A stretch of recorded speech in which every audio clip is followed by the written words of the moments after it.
Salut à tous, on se retrouve aujourd'hui pour un prolongement de la précédente vidéo. C'est-à-dire qu'ici on va une nouvelle fois parler de la fonction si, mais cette fois on va l'étudier un peu plus profondément puisqu'on va apprendre à la combiner avec une autre fonction qui ici est la fonction et.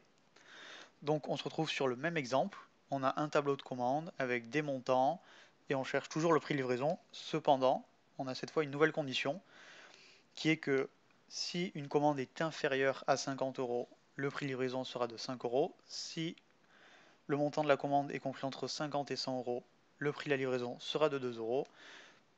Et par contre, là ça ne change pas, si le montant de la commande est supérieur à 100 euros, la livraison sera offerte. Donc on va venir chercher ma fonction si. La première partie de la fonction ne change quasiment pas, c'est-à-dire que mon premier test, ça va être de savoir si le montant de ma commande est inférieur à 50 euros. Donc je sélectionne mon montant. On vient d'abord faire le premier test, donc est-ce que mon montant est inférieur à 50 euros. La valeur civrée, on va donc afficher 5 euros qui sera le prix de la livraison. Et c'est là où tout va changer, car si le montant de la commande n'est pas inférieur à 50 euros, il va falloir qu'on vienne dire à Excel ici qu'on a deux conditions et donc deux tests différents à faire. Donc là, dans valeur s'il faut, on va venir écrire si. Et comme on va faire un double test, c'est-à-dire qu'on va demander à Excel de regarder si la commande est comprise entre 50 et 100 euros ou supérieure à 100 euros, on va venir rajouter et qu'on vient sélectionner. Et donc là, il nous demande valeur logique 1, c'est donc le premier test qu'on veut faire.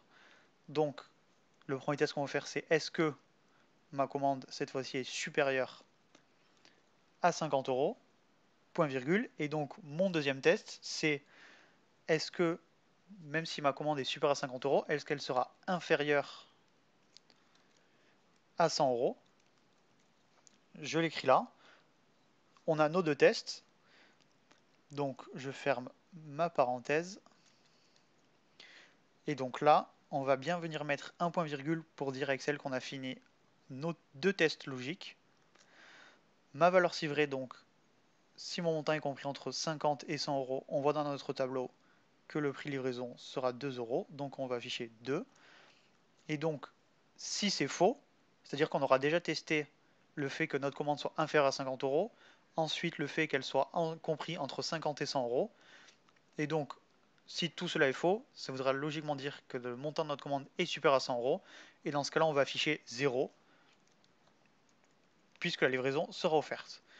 On ferme la parenthèse, et là vous voyez qu'Excel me demande valeur s'il faut. En effet, on voit avec les couleurs ici que regardez, j'ai ouvert une parenthèse en violet, je l'ai fermée, j'ai ouvert une parenthèse en rouge, je l'ai fermée, et donc je vais rajouter une parenthèse pour venir fermer la première. Et donc je rajoute ma parenthèse, Excel ne me demande plus rien, je peux valider. Ici, rien ne s'affiche, c'est normal, on a demandé à Excel d'afficher 0, puisqu'on constate bien que notre montant est supérieur à 100 euros. Et donc on va venir prolonger notre formule, on va venir rapidement récupérer notre joli format, et donc là on peut vérifier. 89 euros, c'est bien compris entre 50 et 100 euros. On a bien un prix de livraison de 2 euros. 25 euros, c'est bien inférieur à 50 euros. On a un prix de livraison de 5 euros. Et vous pouvez vérifier jusqu'à la fin, notre formule a marché parfaitement. Donc on peut aussi